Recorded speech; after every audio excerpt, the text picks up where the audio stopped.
ہمیں استقامت کے ساتھ اپنے اکابر کے راستے پہ چلنا. ان کو جرأت کیسی ہوتی ہے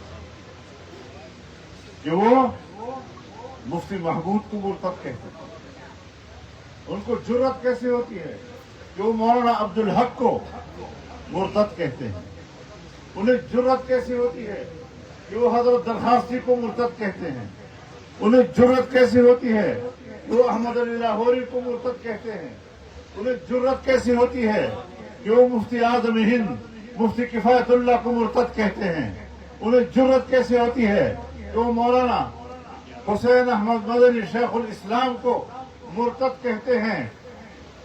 ان کو مرتد کہنا یہ اپنے آپ کو مرتد کہنا ہے اور اپنے آپ کو مرتد قرار دینا. نعرہ تکبیر! تکبیر! جمعیت علماء اسلام! قائد ملت اسلامیہ مولانا فضل الرحمان! جمعیت علماء اسلام کو مرتد کہنا، علماء کرام کو مرتد کہنا، مدارس کے علماء کو مرتد کہنا، یہ دلیل ہے کہ تم قاتل مرتد ہو اور تمہارا دین اسلام سے کوئی تعلق نہیں. ہم تمہارا راستہ نہیں لیں. تمہارے راستے پر جو جائے گا وہ اسلام کا مجرم ہے، وہ رسول اللہ صلی اللہ علیہ وسلم کا مجرم ہے، وہ اللہ کا مجرم ہے. اور تم ان باتوں سے، جذباتی باتوں سے ہمیں گمراہ نہیں کرتے. ہم اس وطن سے محبت کرتے ہیں، ہم اس وطن سے دلی لگاؤ رکھتے ہیں، اور ہم اپنے وطن کو اسلام کا گہوارہ بنانا چاہتے ہیں، امن کا گہوارہ بنانا چاہتے ہیں، دین اسلام کا مرکز بنانا چاہتے ہیں. اور آئیے، رائے ہوتی ہیں، مکالمے ہوتے ہیں، میری رائے، آپ کی رائے، آئے مکالمہ کریں، اختلاف رائے کریں. یہ کون سا دین ہے کہ اختلاف رائے پر آدمی کسی کو قتل کرتا؟ آپ نے یہ رائے کیوں دی؟ آپ نے یہ بات کیوں کہی؟ اگر کسی عمل سے پاکستان کا امیج بہتر ہوتا ہے تو ہماری کوئی ذاتی دشمنی تو نہیں، ہم اس کی تعریف کریں گے. لیکن یہ جہالت ہے، اس سے بڑھ کر اور کوئی جہالت نہیں ہے.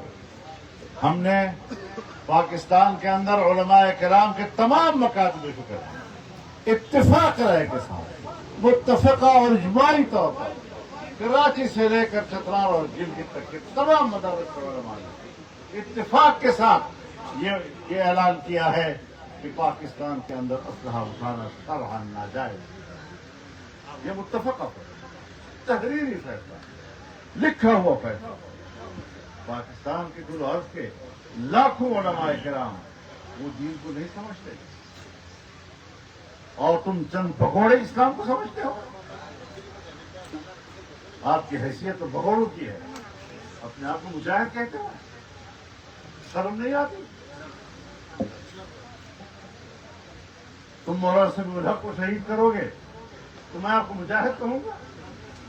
تم مولانا حسن جان کو شہید کرو گے تو میں تمہیں مجاہد کہوں گا؟ تم شیخ ادریس کو شہید کرو گے تو میں تمہیں مجاہد کہوں گا؟ ہم پڑھے لکھے لوگ، ہم تمہاری طرح جاہل نہیں ہیں. اللہ تعالیٰ نے ہمیں مدارس کے ساتھ نسبت عطا کی، قرآن حدیث کے علوم کے ساتھ اللہ نے ہمیں نسبت عطا کی. اور جمعیت علماء اسلام جس راستے پہ چل رہی ہے، آپ استقامت کے ساتھ چلے. جوانوں، میں آپ سے کہتا ہوں، دینی مدارس کے طلباء آپ سے کہنا چاہتا ہوں، قوم کے جوانوں سے کہنا چاہتا ہوں، جذباتی نعروں میں نہ آئیں، اسلام سنجیدگی اور وقار کی تعلیم کے ساتھ. جس وقار کے ساتھ میرے بھائی شیخ ادریس پڑھایا کرتے تھے، وہ وقار اپنا، وہ طرز گفتگو اپنا لو، وہ محبت کا لب و لہجہ اپنا لو. کس